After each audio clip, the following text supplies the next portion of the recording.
All right, we'll continue today's call with Georgia head coach Kirby Smart. The Bulldogs will face Clemson Saturday in Atlanta at noon Eastern on ABC.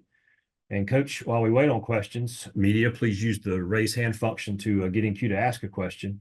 Coach, if you could please take a moment to comment on your team as you enter and prepare for the season opener. Yeah, guys, I'm excited to be here. Looking forward to this Aflac kickoff game. It's one of the best events that I've been a part of since coming to Georgia, getting to play in this game. Their staff, Gary Stoken and his staff, do a tremendous job.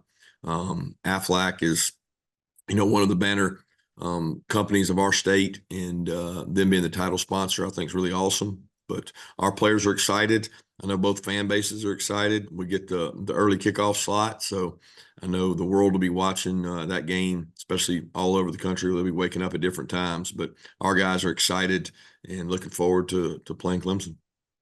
For questions, please use the raise hand function, and we'll begin with Mike Griffith of AJC Dog Nation. Coach, appreciate you doing this. I wanted to ask you about the QR codes being used on the helmets at Oklahoma State. More specifically, is that something that you think that we might one day see at Georgia? And are there any other NIL initiatives that Georgia's doing that fans or viewers might see on game day when Georgia takes the field? Hadn't really thought about it, Mike. I read something or saw the Oklahoma State QR code, but we haven't discussed and aren't to the point of wanting to do that in terms of commercializing that part of our game. Certainly for our players having an opportunity, and many of our players do capitalize on NIL and soon to be revenue share.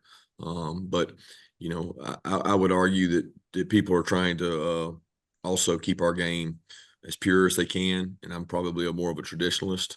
And we'll see where it goes. I don't think anything has to be decided in that world until we get through this revenue share and we know how the settlement comes out. Thank you.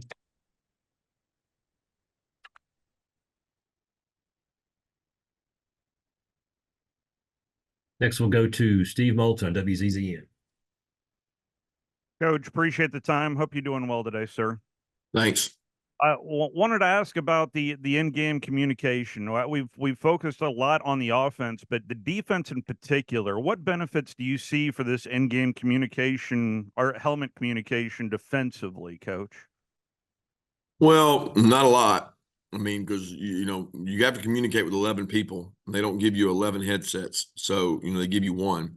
The one guy can't really communicate to the other 10 players on defense, not as well as you can, from a sideline standpoint. So it might give one guy more information.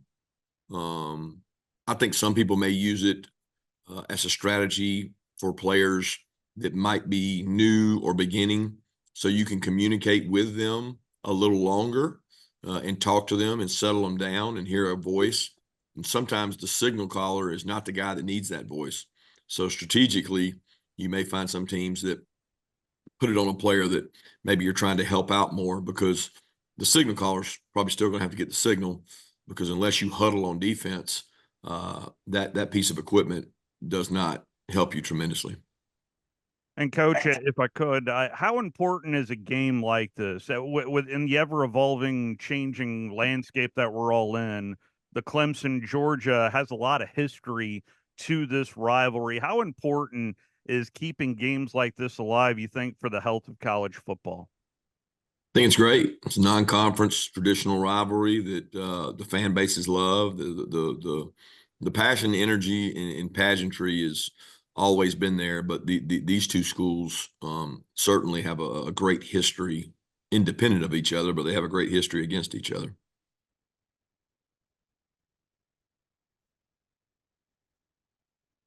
Next, we'll go to Heather Dinich of ESPN. Coach, what's your scouting report on Klubnik? And the follow-up is just in terms of X's and O's, what do you see the difference being in this game?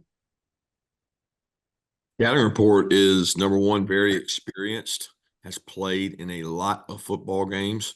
And when you have a quarterback that's played in a lot of football games, it's it's an advantage. I mean, we both have kids that have experience. So the quarterback is such a key part of every game because he has to make a decision every play, touches the ball every play.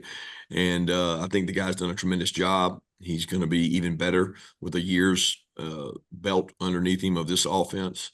So deciding factor of the game, Heather, I don't, that's hard to predict. So many things. I mean, you would think explosive plays, turnovers, and line of scrimmage. Those are the three that I have to feel like are going to be the deciding factor. Thanks. If there are any final questions for Coach, please use the raise hand function.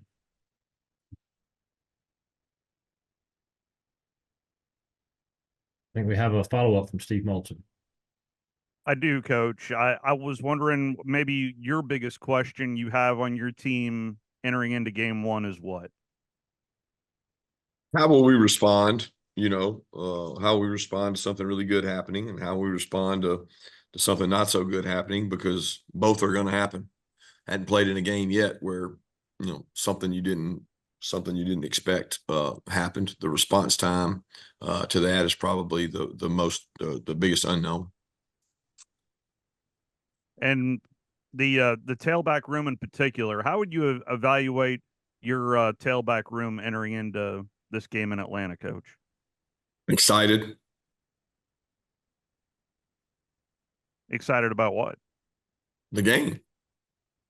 That's how I would describe our tailback room. They're excited about the game, just like every position group.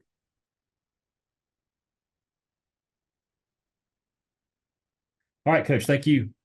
Thank you, guys.